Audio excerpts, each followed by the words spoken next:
श्री गणेशाय नमः. स्वामी सुताच्या गादीवरी कोण नेमावा अधिकारी, ऐसा प्रश्न सेवेकरी करिता ते समर्थांते. तेव्हा बोलले समर्थ, सेवेकरी असती सांप्रत, परी एकही मजला त्यात योग्य कोण दिसेना. जेव्हा येईल आमुच्या मानसी, त्या समयी मोर पाखरांसी, अधिकारी नेमून गादीसी, चित्ता तुम्ही करावी. मोर पाखरा समर्थ म्हणती वेळोवेळा, रात्रंदिन तोची चाळ, मोठमोठ्याने ओरडती. आमुचे पाऱ्याची वीट, जतन करावी नीट, वारंवार म्हणती समर्थ, काकूबाई लागोनी. लपवून ठेविली विटेसी, ती दिली पाहिजे आमासी, याचा अर्थ कळवणासी स्पष्ट काही कळेना. असो स्वामी सुताचा भ्राता, कोकणात राहत होता. स्वामी सुत मृत्यू पावता, वर्तमान कळले त्या तो केवळ अज्ञान. दादा तयांचे अभिधान, त्यांचे शरीर असमाधान, कृश होत चालला. काकूबाईने तयासी आणविले आपणाशी, एके दिवशी समर्थांशी दादा प्रती दाखवले. बाळ चालले बाळोनी, यासी अमृत दृष्टीने पाहुनी, निरोगी करावे जे स्वामी. बाई विणवे समर्थाते, समर्थे बोलले बाईसी, 4 वेळा जेऊ घाल त्यासी, आरोग्य होईल बाळासी, चिंता मानसी करू नको. त्याप्रमाणे बाई करता दादासी झाली आरोग्यता. समर्थांची कृपा होता, रोग कोठे राहिलं. केजगाव मोगलाईत, तेथे नानासाहेब भक्त, त्यांनी बांधिला श्रींचा मठ. द्रव्य बहुत खर्चिले, श्रींची आज्ञा घेऊन सत्य, पादुका स्थापिल्या मठात. या कारणे अक्कलकोट येत दर्शन घेत समर्थांचे. ते म्हणते काकूबाईसी, पादुका स्थापन करावयासी, तुम्ही पाठवा दादासी, समागमे आमुच्या. बाई म्हणे तो अज्ञान, तशात शरीरी असमाधान, त्यांची काळजी घेईल कोण, सत्य सांगा मजलागी. परी आज्ञा देतील समर्थ, तरी पाठवून मी सत्य. मग समर्थांजवळ येत, घेऊन या दादांशी. समर्थे वृत्त ऐकून, म्हणती द्यावे पाठवून.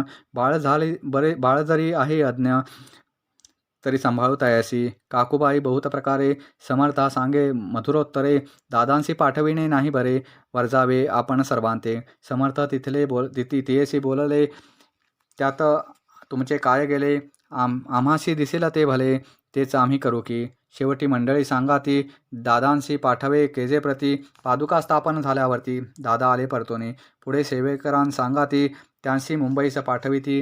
ब्रह्मचार्यांशी आज्ञा करती, याशी स्थापा गादीवरी. ब्रह्मचारी बुवांजवळी दादासी नेते मंडळी, जी समर्थे आज्ञा केली ती सांगती तात्काळ. दादासी करुणी गोसावी, मुंबईची गादी चालवावी. स्वामीसुताची यास द्यावी, कफनी झोळी निशाण. ब्रह्मचारी दादासी उपदेशिती, दिवसनिशी गोसावी होऊन गादीसी चालवावे आपण. दादा जरी अज्ञान होता, तरी अशा गोष्टीकरिता नकारा म्हणेची सर्वथा, न रुचे चित्तात त्याची. यापरी ब्रह्मचार्यांनी पाहिली खटपट करून, शेवटी दादासी मुंबईहुनी अक्कलकोटा पाठविले. दादास घेऊन सत्वरी श्री सानिध्य झाले टाळकरी. तेव्हा दादा घेऊन तुंबरी, भजन करते आनंदे. समर्थे ऐशा समयासी, आज्ञा केली भुजंगासी. घेऊन माझ्या पादुकांशी, मस्तकी ठेव दादाच्या. मोर्चेला आणून सत्वरी, धरा म्हणती त्यावरी. आज्ञेप्रमाणे सेवेकरी करतात तैसेचे. श्रींच्या पादुका शिरी पडता, उपरती झाली त्यांच्या चित्ता. हृदय प्रकटला ज्ञान सविता, अज्ञान केलेला याते. दादा भजनी रंगला, देहभानही विसरला. स्वस्वरूप लीन झाला, तव पळाला अहंभाव. धन्य गुरुचे महिमान, पादुका स्पर्शे करून, जहाले तात्काळ ब्रह्मज्ञान. काय धन्यता वर्णावी. असो दादाची पाहुणी वृत्ती, काकूबाई दचकली चित्ती. म्हणे समर्थे दादाप्रती, वेड खजित लाविले. ती म्हणे जी समर्था, आपण हे काय करता. दादाची या शिरी ठेविता, पादुका काय म्हणोनी. समर्थ बोलले तियेसी, जे बरे वाटेल आम्हासी, तेची करूया समयासी. व्यर्थ बडबड करू नको. काकूबाई झाले बोले वचन, एकासी गोसावी बनवून, टाकीला आपण मारून. इतुकेचे पुरे झाले. ऐकून ऐशा वचनाला समर्थांशी क्रोध आला. घाला म्हणती बाईला, खोड्या माझी सत्वर. काकूबाईने आकांत करुणी मांडीला अनर्थ. नाना अपशब्द बोलत, भाळपिटीत स्वहस्ते. परी समर्थे त्या समयी लक्ष तिकडे दिले नाही. दादांशी बनविले गोसावी, कफनी झोळी अर्पिली. दुसरे दिवशी दादांशी समर्थ पाठविते भिक्षेसी.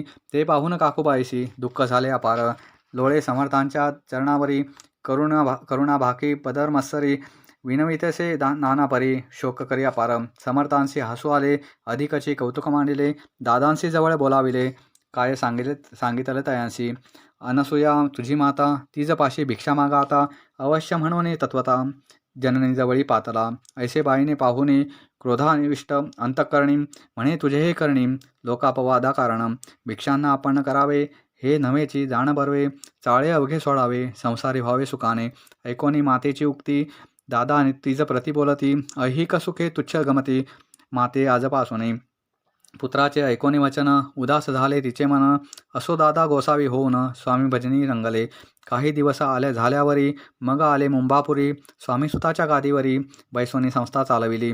ते दादाबुवा सांप्रती मुंबई माझी वास्तवे करती. काकुबाई अक्कलकोटी बसताती आनंदे. कलियुगे दिवसेंदिवस वाढेले स्वामी महिमा विशेष. ऐसे बोलले स्वामीदास येथे विश्वास धरावा. दोघा बंधूचे ऐसे वृत्त वर्णिले असे संकलित केला नाही विस्तार येथ सार मात्र घेतले. जैसे श्रेष्ठ स्वामी सुत तैसेची दादा बुवा सत्य भुवरी जगोदारत विष्णू शंकर अवतरले. इति श्री स्वामी चरित्र सरामृत नाना प्राकृत कथासमत सदा प्रेमळ परिसोत अष्टदशाध्याय गोडहा. श्रीरस्तूर्पणामस्तु शुभं भवतु.